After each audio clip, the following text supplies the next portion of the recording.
Honor Air Knoxville's 30th flight took off this morning for our nation's capital after a 2-year break during the pandemic.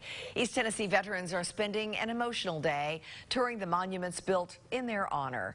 WATE's Elizabeth Kubel went along for the trip. She shares with us how one veteran is using the experience to honor a fellow soldier who died during the war.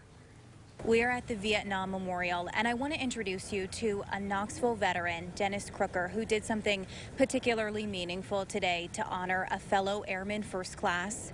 This tribute has been a long time coming. And what I did today is in 1969, I bought a POWMIA bracelet with the name John Q. Adam on it, and I had never been to his location on the wall, which is right behind us, and I brought the bracelet and sketched his name onto a piece of paper and then tapped the bracelet and said a little prayer for John.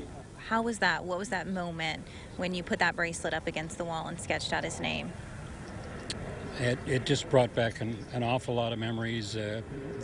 John died. I didn't know him personally, as we just said, but the reason I came and bought his bracelet was he was the same rank I was, and he was probably as young as I was. I was 20 years old when I was in Vietnam. And not a lot of people were airman first class, which is like 3 grades up from, beginning.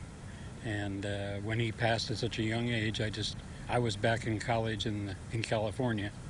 Mm-hmm. And when the POWMIA bracelets came out, I just felt I needed to have one of those. And John, having been my rank and been in the same service, the Air Force, I felt, let's just do that and remember him. And this trip, because it was provided for us out of Knoxville, Tennessee, by Eddie Manis and his company, and Honor Air, and I said the bracelet needs to come with me to see John on the wall.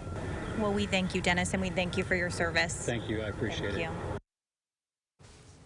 Oh, Elizabeth is going to share more moving stories like this throughout the evening.